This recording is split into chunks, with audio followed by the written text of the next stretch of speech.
Chris Charlton for KaijuPop.com, and this is out there on iOS, also on your Android devices for your gaming pleasure.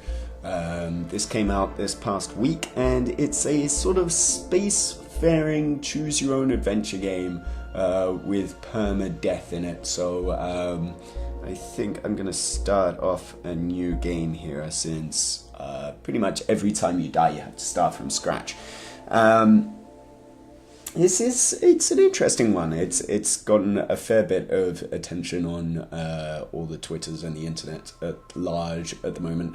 And yeah, basically it's a sort of, you get this comic book style setup here, which I don't know, first of all, it kind of gets to me. I think sort of, especially motion comic cutscenes are really overdone. They've become cliche in games over the past few years, so it irritates me a little bit, especially because I'm not really a comic book guy, but that's the visual style they're going for here.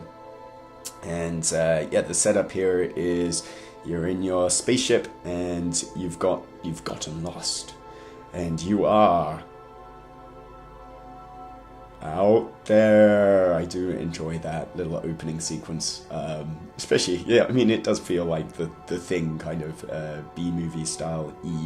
We'll skip the tutorial because we don't really need it. It's fairly straightforward. And yeah, so the idea of the game is I've got to get all the way over there, and I'm all the way over here. That's the idea of the game. I have never made it to all the way over there. It's a pretty tough game. And so the idea is I've got my spaceship over here. This is my spaceship. There we go. And you have all of these different slots. You've got to maintain your fuel, which is on the top right over here, using hydrogen or helium. You've got to maintain your oxygen supply, and you've got to use iron or other materials to keep your hull in check. If any of those three sort of resources depletes at the top of the screen, fuel, oxygen, or your hull, then you die and you have to start again from scratch. So it's kind of roguelike-ish in a way. It's a roguelike-like in that regard, because pretty much, although the overall, the start point and the end point are the same, and you know the fact, you know, how these stars are laid out, it's the same in essence. You start, you know, at one point, then I can move to 2 points from within here, within this radius, and then a few more stars from within here, and then so on and so on. Each star system that you're in looks slightly different each time you play, and there's different things to encounter and whatnot. So we're going to start off by traveling to this yellow dwarf over here. It goes whoosh. And yeah, every now and then you'll have these random events which feel, you know, they're designed like choose your own adventure sections in a book. So, you know, you have a little thing, it's like I'm in a gas giant, I can't see anything but light. Should I land or should I ignore it? You know, there's sort of risk and reward going on there, so I'm gonna try and land. And oh dear, my hull has been slightly fucked, so I've taken damage off of that. And that kind of thing, I don't know, first couple of times I played out there, that kind of really irritated me, because I tend to, I don't know, be put off by totally random events in video games. I kind of feel like, oh, I should have some sort of say in what's going on, and to an extent I feel like there should be more say in what's happening in out there. But having said that, there is a really great sense, once you've played this a few times, you do find yourself absorbed by the sense of adventure and spacefaring. So every time you go to a new star system, you can choose to check out each of the planets in here. So some planets will have metallic ore in them, which is good for repairing your hull, so I'm going to have to check that out. some planets like this one will have lots of fuel in them. So my fuel's gone down to 64 here, so I'm going to send in a probe. And every time you send in a probe, you choose how deep you want to probe that planet or drill into that planet. The further down you go, the greater the cost in terms of fuel, also the higher risk of actually breaking your equipment, in which case you need more iron, you need more resources, so you can sort of shoot yourself in the foot. Usually I find the sort of orangey yellowy range is best. Going into the red is taking unnecessary risks, so we'll send a probe in there. A little bit of fuel, not too much. So I'll finish that, and then I can just drag that in there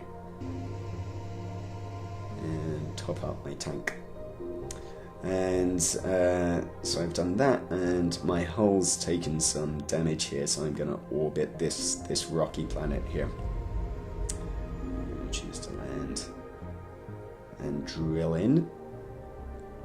And for a good part of the game, this is all there is. You know, I mean, you get all of these other different materials that have their own uses that I'll show you in just a little bit. I just need to repair my ship here. And it's about managing the space that you have. This is just sort of the ship that you start off with. And occasionally you'll find other ships just floating through space that are abandoned, and you can choose to take those ships over and use that space within them. And yeah, so you want to make sure that you always have space enough to keep oxygen in your cargo, to keep fuel in your cargo, and to keep something that will repair your hull in your cargo. And then the other spaces, these little minerals and things like that, I can use to craft new technologies.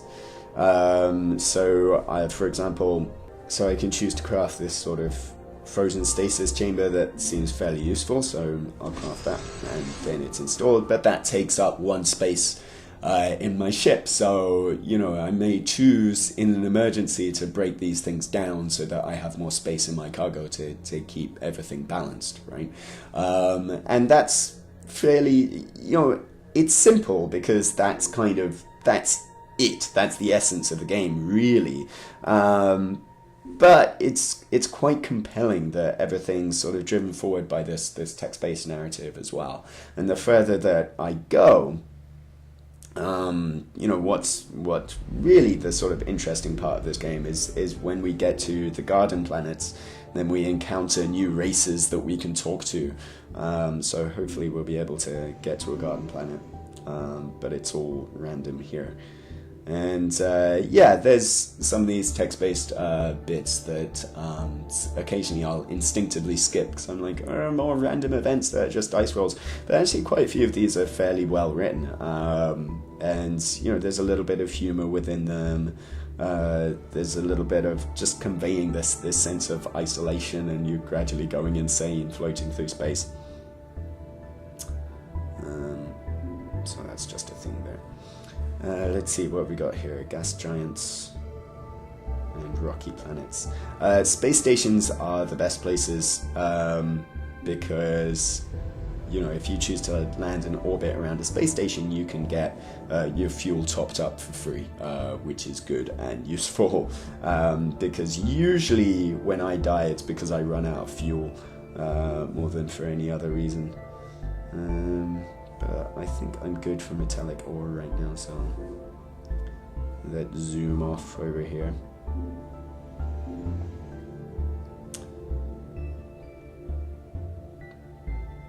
Okay, so hooray, free oxygen there, which is good because I was running low there. Anything good here? Not really. Yeah. Let's zoom on. Let's see how far we can get. So I orbit a black hole, which is probably not good. That's a dangerous atmosphere. Should probably have checked that out before I moved on.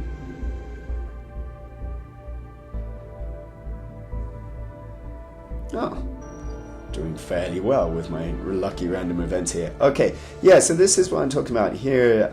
This is a really good system. I've never sort of encountered anything like this before in the game, where there's 3 garden planets in a row and a space station. So I'm really lucking out with this game here.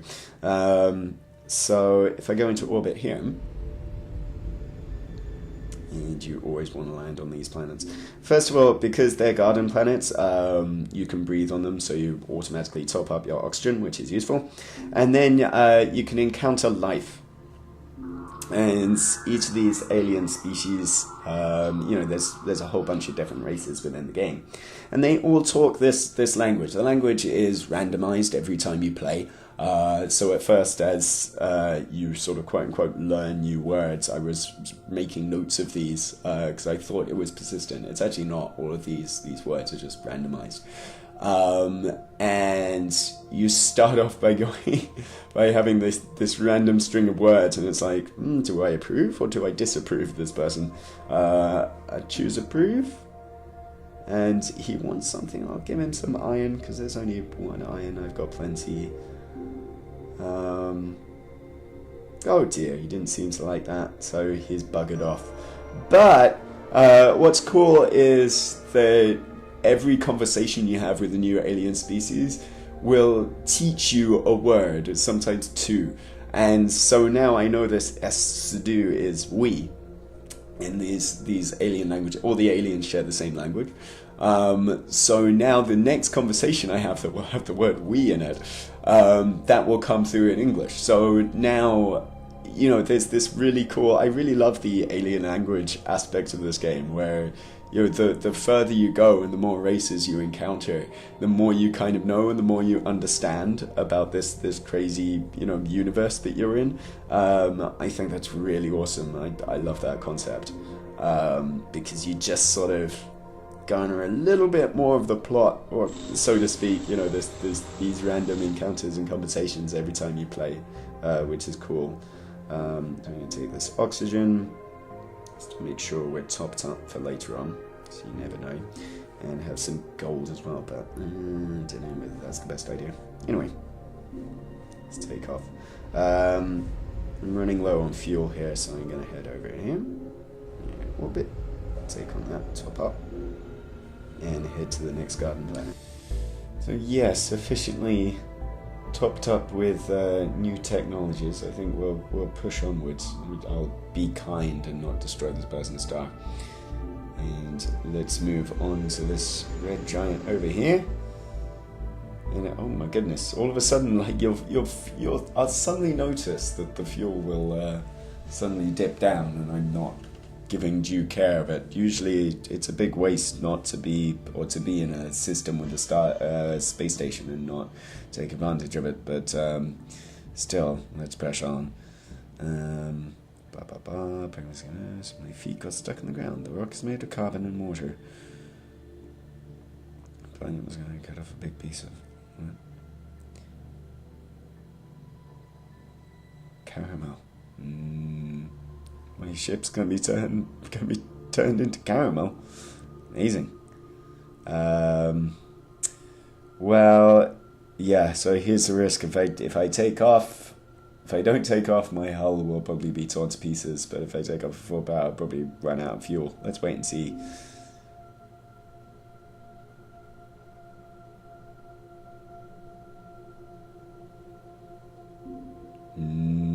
Caramel.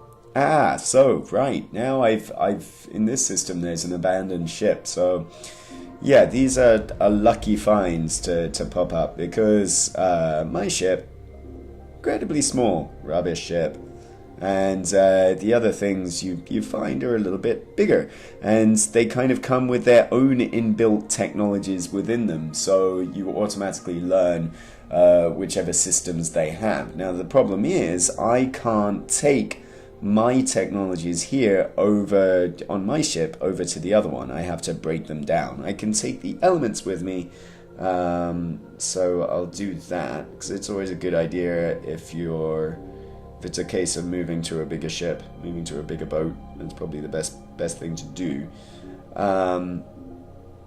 I think it's really the only way to survive in this game is to sort of be like a crab getting a new shell. But I can't take these technologies across. The only thing I can do is dismantle them, and then I can retrieve some of the elements. And so hopefully then I can rebuild later. I'll pop all these across.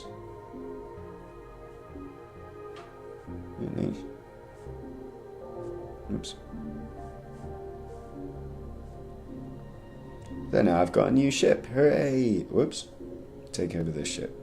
There we go. I don't have a new ship yet. So now I've got a new ship. Hooray! And it's also helped that it sort of gives you full fuel, oxygen, and hull again. So I'm safe there. So I will group these things together.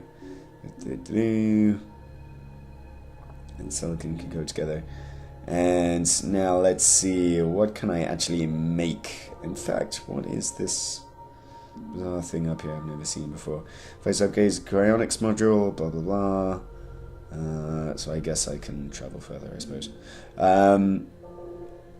Yeah, let's see, I'm gonna need a telescope.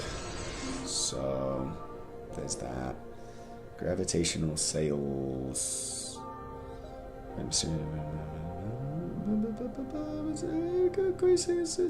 Yeah, I can travel further again. Definitely need a space folder, otherwise I can't travel to other star systems.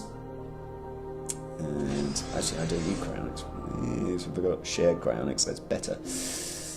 Okay. Alright. Let's see, what else do we have over here? So, I mean,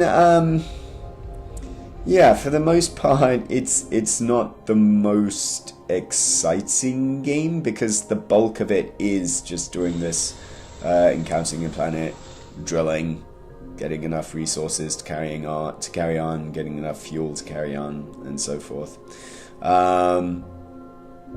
But it is really relaxing. It's the perfect game to listen to podcasts while playing. But for whatever reason, at the moment at least, the game won't let you do that, which is one of my pet peeves in iPhone games. But yeah, oh no, another black hole. That probably wasn't the smartest idea. But tell you what, this video's gone on long enough. Let's orbit this black hole, see what happens. Enter the black hole. Oh, I need a wormhole generator. I'm nuts. Kind of felt for a second here. Let's just end it all. Yeah, but yeah, what was I saying? Yeah, the appeal is just kind of a relaxing little page turner, like a choose your own adventure game, really. And it is awesome to encounter these new species and gradually uncover more of a language every time you play. And gradually get more technology to sort of make your way in the galaxy with. Let's finish that. Put some petrol in. Top up. There you go.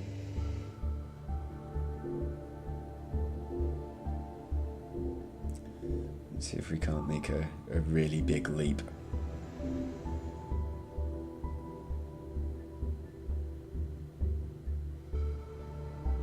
Danger! Put on a spacesuit.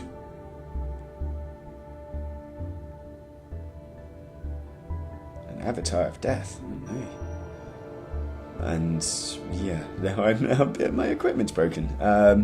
Yeah, it's just, yeah, it's a little bit more random than I like, and that's kind of irritating.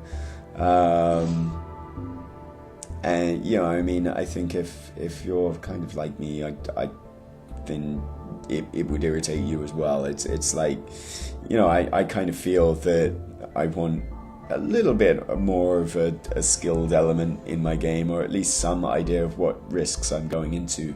But that's the nature of the genre that they're going for, I suppose. So, you know, if you're a fan of this kind of thing, then this is the kind of thing you'll like. What a singularity. Dive into the singularity and emerge back farther away, but would it be rise? Use the ultra probe. Do I have an ultra probe? I don't think I do have one. Do I have an ultra probe? Let's use the ultra probe. Yeah, you got Omega. Perhaps I should have jumped in there and seen what happened. Never mind.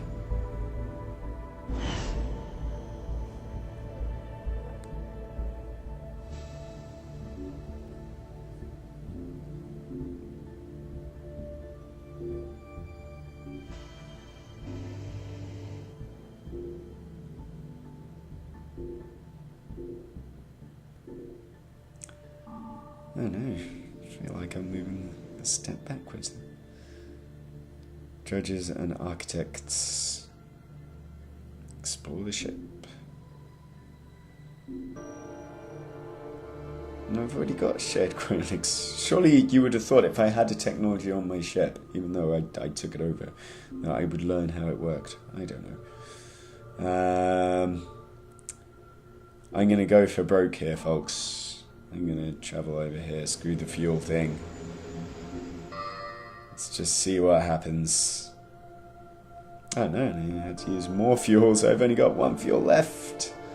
Yeah, you have a last ditch thing. If I try and go make it to this garden planet here, usually it lets you once per game make a last ditch attempt to make it somewhere, but it didn't happen there. Whoops. And that's usually how I end my games. You know, albeit this time I probably could have lasted a little bit longer, but for the sake of this video, I think this is the end of our journey. And yeah, at the end it gives you a score that was the best I've ever done, which is surprising. Having learned a couple of technologies and used a couple of spaceships, and it kind of gives you an idea. I mean, there are Game Center achievements for this as well, but the fact that there is a counter for the stars destroyed, planets terraformed, the wormhole jumps there, it kind of makes you think, oh, well, I'm going to give this a go next time. It gives you your own little objectives to go for. So yeah, it's hardly the quickest paced thing. It's hardly full of arcade action. It's certainly a little bit more random than I would have liked, but it is quite an absorbing, really nice, gentle little adventure game, and it might be worth checking out. It's out there, 400 yen on the App Store right now, $4. Chris John for kaijupop.com. Thanks for watching. Bye.